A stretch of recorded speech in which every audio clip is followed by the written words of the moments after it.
சமையல் ஒரு அருமையான பச்சை சுண்டைக்காய் வச்சு சாம்பார் எப்படி செய்யலாங்கிறத பார்க்கலாம். நான் இந்த சாம்பாரில் முருங்கைக்காய் கத்திரிக்காய்லாம் போட்டு பண்ணியிருக்கேன். நீங்கள் வெறும் சுண்டைக்காய் வச்சு கூட சாம்பார் பண்ணலாம், நல்லாயிருக்கும், கசப்பு இருக்காது. வாங்க அதை எப்படி செய்யலாங்கிறத பார்க்கலாம். இப்போ ஒரு பேன் எடுத்துக்கலாம்.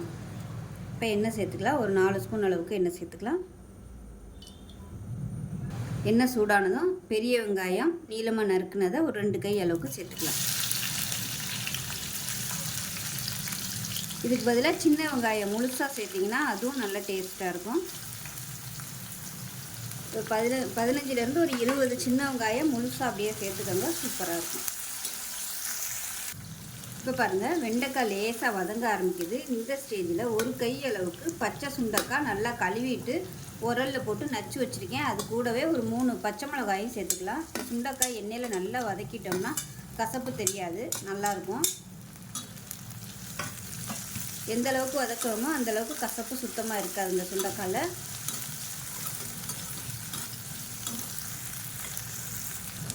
இப்போ பாருங்கள், சுண்டைக்காய் நல்லா கலர் மாறி நல்லா வெள்ளை கலரில் வந்துருச்சு பாருங்கள். இந்த ஸ்டேஜ் வரைக்கும் நல்லா வதக்கணும், அப்போ தான் உங்களுக்கு கசப்பு இருக்காது சுண்டைக்காய். இப்போ இதில் உங்களுக்கு எந்த காய்கறி பிடிக்குமோ, இல்லை நீங்கள் வெறும் சுண்டைக்காய் மட்டும் போட்டு சாம்பார் வைக்கிறதுனாலும் வைக்கலாம். நான் முருங்கைக்காயும் கத்திரிக்காயும் சேர்த்துருக்கேன். இப்போ இதையும் ஒரு 2 நிமிஷம் வதக்கிக்கலாம். முருங்கைக்காய் கத்திரிக்காயெல்லாம் வதங்குறதுக்கு கொஞ்சம் உப்பு சேர்த்துக்கலாம். நல்லா வதக்கி விட்டுக்கலாம். இப்போ கத்திரிக்காய் முருங்கைக்காயெல்லாம் ஓரளவுக்கு வதங்கிடுச்சு. மீடியம் சைஸாக 2 தக்காளி கட் பண்ணதை சேர்த்துக்கலாம்.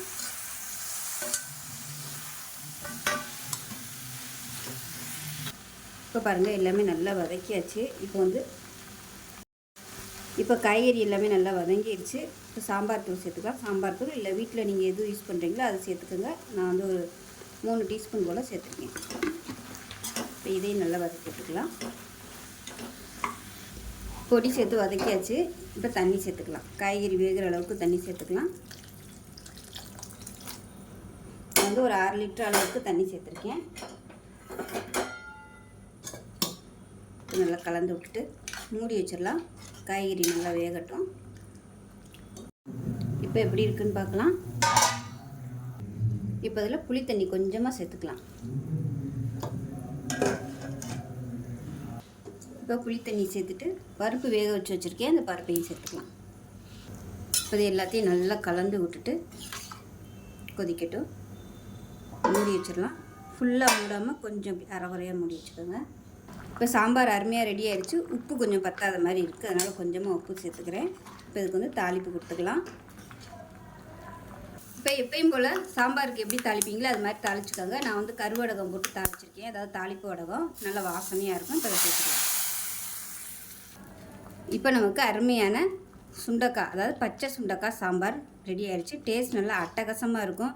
இதே மாதிரியே செஞ்சு பாருங்கள். வாரத்தில் ஒரு 2 நாள் இந்த மாதிரி சாம்பார் வச்சு சாப்பிட்டிங்கன்னா நல்ல ஒரு ஆரோக்கியமாக இருக்கும். செஞ்சு பாருங்கள். செஞ்சு பார்த்துட்டு எப்படி வந்துச்சுங்கிறத சொல்லுங்கள். வீடியோ பிடிச்சிச்சுன்னா லைக் பண்ணுங்கள், கமெண்ட் பண்ணுங்கள், சேனலை சப்ஸ்கிரைப் பண்ணுங்கள், பக்கத்தில் பெல் பட்டனை ப்ரெஸ் பண்ணுங்கள். நன்றி.